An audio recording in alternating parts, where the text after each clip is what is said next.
사울이 바울이 되었죠. 그 바울은 인간적으로도 매우 열정적인 사람이었습니다. 그 바울을 예수님이 이방의 사도로 삼으셨습니다. 그 바울이 순종과 결단으로 이방 땅을 향해서 전진하는 사람이 되었습니다. 그 바울의 여정길에는 굶주림, 헐벗음, 매맞음 이런 일들이 있었고, 강도의 위험, 광야의 위험, 짐승의 위험 이런 것들을 다 감내하면서 이방 땅을 향해서 복음을 전했습니다. 바울이 1차, 2차, 3차에 걸쳐서 전도 여행을 갔던 그 지역, 지금의 터키 지역과 그리스 지역인데, 그 지역이 고대 사회에서는 여행하기가 매우 어려웠던 곳이었습니다. 산을 넘어야 되고 강도들을 만나야 되고 매맞기도 하고 또 뺏기기도 하는 곳이었습니다. 그래서 요한 마가는 그 어려움을 극복하지 못하고 자기 집으로 도중에 돌아가고 말지 않았습니까? 그런데도 불구하고 이방을 위한 하나님 나라 전하는 일에 주저하거나 멈춤이 없었던 사람, 바울입니다. 이방의 땅은 낯설음, 두려움 이런 것들이 가득한 곳이었습니다. 특히 로마 제국과 헬라 문화는 많은 사람들에게 주눅을 들게 하고 두려움을 갖게 했던 것이 로마 제국 그리고 헬라 문화였습니다. 고린도전서 2장 3절의 말씀에 보면 바울은 그래서 나는 두려웠습니다. 나는 떨었습니다. 이렇게 이야기하고 있습니다. 그 두려움과 떨림이 비록 바울의 여정에는 있었지만 그는 멈추지 않고 그 열정을 하나님 앞에 헌신을 이루기 위해서 그 어려운 땅을 계속 전진했던 사람이 바울이 되었습니다. 우리 역시 그 길을 걸어야 된다는 말씀입니다. 로마서 15장 16절 말씀에 보면 바울은 자신이 이방인을 위한 복음 사도로서 세움을 받았다, 이렇게 이야기를 하고 있습니다. 이 16절 말씀을 제가 읽어보겠습니다. 나로 이방인을 위하여 그리스도 예수의 일꾼이 되어 복음의 제사장 직분을 하게 하사 이방인을 제물로 드리는 것이 성령 안에서 거룩하게 되어 받으실 만하게 하려 하심이라, 이렇게 되어 있습니다.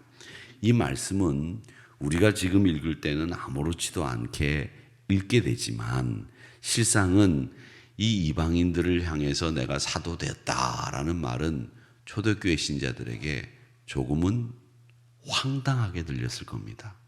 자기가 뭐라고, 자기가 스스로 이방인의 사도라고 그렇게 부르고 있네. 그리고 바울을 심지어 미쳤다고까지 얘기하는 사람들도 있었습니다. 그런데 바울은 아시아와 온 유럽에 복음을 증거했고, 그것도 부족해서 기독교의 가장 적이라고 할 수 있는 로마, 그 로마까지 복음을 들고 갔고, 오늘 말씀에 보면 일루리곤이라고 하는 곳이 나옵니다. 거기까지 복음이 편만하게 하기 위해서 내가 복음의 사도가 됐다, 이렇게 얘기를 하는데, 이 일루리곤이라고 하는 곳은 어디냐면 지금으로 따지자면 유고슬라비아, 지금은 이제 해체가 됐지만 그 유고슬라비아에 있는 크로아티아 쪽 있는 동유럽을 일루리곤이라고 그렇게 부릅니다. 그 일루리곤, 거기까지 복음을 전했다, 그렇게 얘기를 하고요. 또 23절에 내려가 보면 한술 더 떠서 바울은 뭐라고 그러냐면 내가 서바나까지 복음을 가서 전했다, 이렇게 이야기를 합니다. 이 서바나는 어디냐면 지금의 스페인입니다. 이 스페인은 지중해 문화권에서 지중해를 중심으로 지중해가 세계라고 생각하는 사람들에게 있어서는 이 스페인은 서쪽 끝입니다. 그러니까 땅끝에 해당되는 곳이 서바나, 지중해 끝 스페인을 얘기하는데, 그것까지 내가 가려고 했다라고 하는 것은 열정을 가지고 헌신과 결단으로 이 낯선 이방 땅을 향해서는 주저없이 어디라도 가겠다라는 이야기를 한 것입니다. 우리가 오늘 이 말씀을 통해서 이제 교훈을 받아보면 이 고대 사회의 땅끝이 서바나였는데 이 서바나까지 가겠다라고 하는 것은 이 바울 사도가 어떤 사람이었느냐 우리가 한번 추정컨대 이 사람은 비전의 사람이었습니다. 꿈을 가진 사람이었죠. 그렇기 때문에 서바나까지도 가겠다고 했고 일루리곤까지 복음이 편만하게 전하겠다고 말을 했던 겁니다. 이 비전은 하나님이 주신 비전이라고 하는 것을 보여주기 위해서 그는 순종과 결단을 한 거죠. 여러분, 이 비전이 순종이 되고 결단이 되어질 때 비전이 되는 겁니다. 만약에 이 비전을 그냥 비전으로 삼고 입으로만 떠들면 그 비전은 비전이 아닙니다. 아닐 수도 있습니다. 물론 길 수도 있겠지만 복음을 전하기 위해서 비전이 망상이 아니라고 하는 것을 보여주기 위해서 복음을 전하는 곳마다 바울은 교회를 지었죠. 그리고 교회를 짓고 교회가 혼자 스스로 운영이 될 것 같으면 바로 그 자리를 떠났습니다. 바울이 3년 이상 머물러 있었던 곳은 오직 한 곳, 에베소밖에 없습니다. 그리고 나머지는 교회가 세워지고 자체적으로 운영이 되고 복음을 증거할 능력을 갖게 되면 바로 그 자리를 떠났습니다. 창립자, 개척자의 기득권을 주장하지 않고 그가 이 교회의 주인이라고 하는 의식을 다른 사람들에게 심어주지 않기 위해서 오직 교회의 주인은 머리이신 그리스도 예수밖에 없습니다 라는 것을 보여주기 위해서 교회가 세워지면 즉시 그 자리를 떠나 많은 믿음의 사람들이 그리스도를 머리로 모시고 교회를 제대로 건강하게 운영하기 위해서 그 교회를 떠났던 겁니다. 이렇게 교회를 세우는 일, 이 일은 그의 비전이 망상이 아니라고 하는 것을 보여주는 그런 모습이었습니다.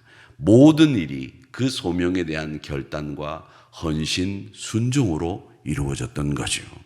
이렇게 바울은 비전의 사람이고 그 비전이 망상이 아니라는 것을 보여주기 위해서 교회를 개척했다라는 것이죠. 여러분, 이 바울이 저는 이 비전의 사람이지만 이 비전이라고 하는 것이 가지고 있는 특징이 있다고 생각합니다. 그 특징이 뭐냐? 비전은 미래를 사는 겁니다. 현재를 사는 게 아니고 과거를 되돌아보는 게 아닙니다. 미래를 사는 사람이 비전의 사람입니다. 그 비전은 미래를 품을 때 이루어지고 그 비전은 헌신을 통해서 현실이 됩니다. 그러니까 이 비전이라고 하는 특징이 가지고 있는 것은 미래를 산다. 그리고 헌신을 통해서 현실이 되도록 만들어주는 것. 그게 비전의 사람이 해야 될 일이다라는 거죠. 여러분, 여러분들도 미래와 비전의 사람들이 되시기를 바랍니다. 오늘 우리가 살아가고 있지만 오늘만 살지 마시고 과거의 경험은 우리의 소중한 경험으로 여러분의 가슴에 품고 미래를 살아가는 여러분들이 되셔야 됩니다. 현재의 사람, 과거의 사람 되기보다는 미래의 사람이 되십시오.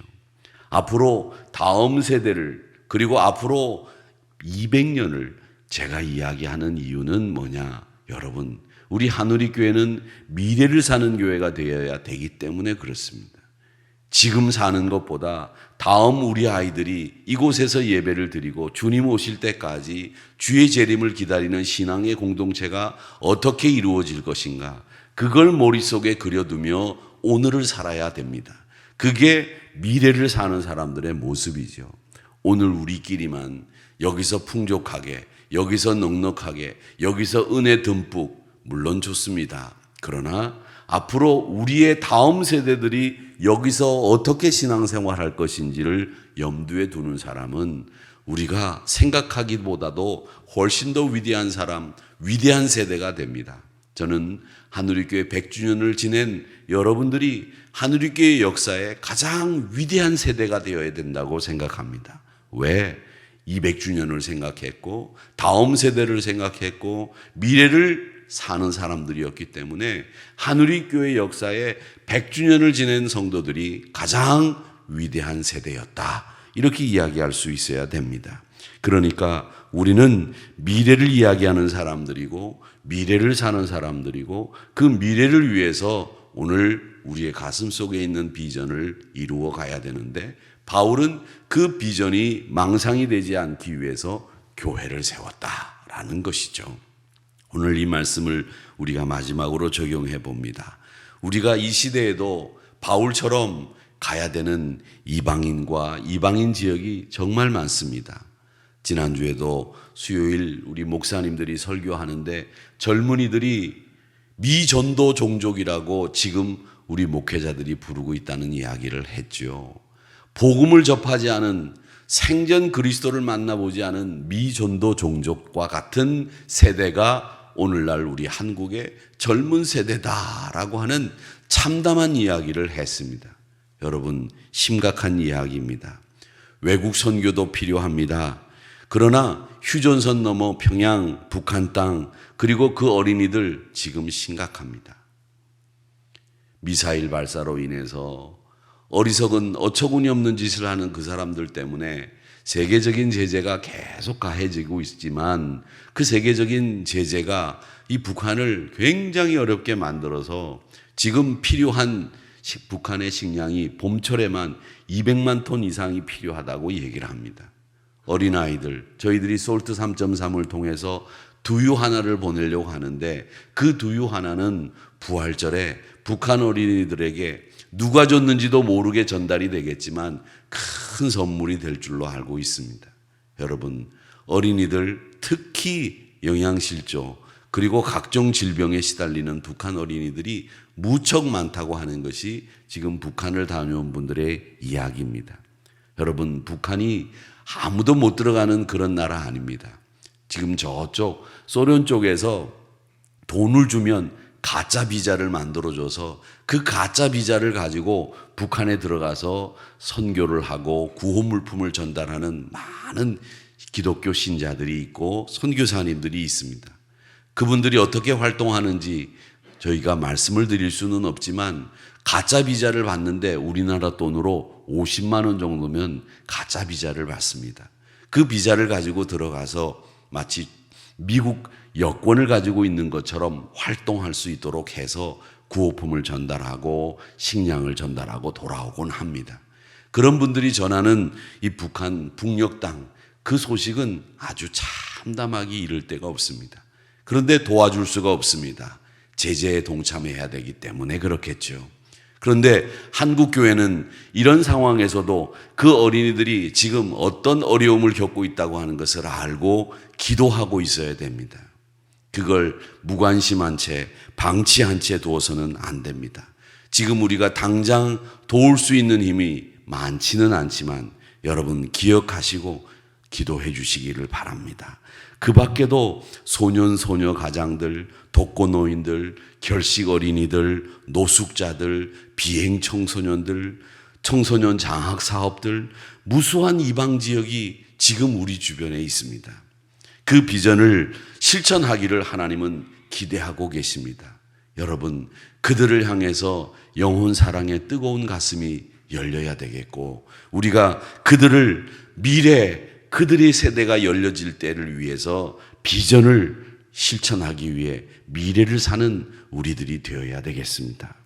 어떤 사람은 비전을 이루는데 그저 말로만 이야기하는 분들이 계신데 여러분, 비전은 말로만 이야기하면 정말 망상되고 맙니다. 비전은 꼭 중요한 두 가지 축이 필요한데 그게 뭐냐면 하나는 말씀이고 하나는 기도입니다. 이 말씀과 기도가 없으면 비전은 그야말로 망상되고 인간의 욕심밖에 되지 않고 자기 명예를 쟁취하기 위한 욕심, 과욕 그것에 지나지 않게 됩니다. 여러분, 비전을 이루려고 한다면 바울이 교회를 세웠던 것처럼 우리는 말씀과 기도에 창념해야 됩니다. 말씀에 근거해서 하나님의 비전이 이루어지기를 위해 순종하고 결단하는 바울의 모습을 보십시오. 기도해서 내가 하나님의 뜻이 이루어지이다 늘 주기도문으로 외우듯이 그렇게 고백하듯이 하나님의 뜻이 이 땅에 이루어지기를 위해서 기도하는 말씀과 기도가 비전의 사람에게 있어서는 너무나 소중한 필요 요소라고 하는 것을 여러분 꼭 기억하시기를 바랍니다. 말씀에 토대 없이 세워지는 비전, 그건 개인적인 야심을 채우는 비전이라고 불리우는 것밖에 안 됩니다. 참된 말씀 위에 근거해서 우리의 비전이 세워질 때에 그게 하나님의 비전이 되는 것이고, 기도 위에 세워질 때에 하나님의 뜻을 위한 그 방법을 하나님의 뜻에 맞게 구할 수 있는 겁니다. 그래서 내가 하나님의 뜻을 이룬다, 기도를 통해서 이루겠다, 말씀의 토대 위에 내 비전을 세운다, 이 분명하고도 확고한 생각을 여러분 가지시고, 우리 주변에 있는 낯선 이방 땅이 얼마나 많은지도 눈을 떠서 바라보시기를 바랍니다. 그래서 우리 사랑하는 한우리 성도님들은 내 비전은 말씀과 기도 위에 서 있습니다. 말씀의 토대 위에, 기도의 방법 위에 하나님의 비전을 실천하는 순종과 결단이 나에게 있습니다. 이렇게 다짐하는 오늘 여러분들 되시기를 바랍니다. 그래서 바울이 내가 이방인을 위해 부름을 받은 사도라고 하는 이 로마서 15장의 말씀처럼 우리 주변에도 있는 많은 그 이방 땅을 가슴에 품고 기도하는 여러분과 제가 되기를 주님의 이름으로 축복합니다.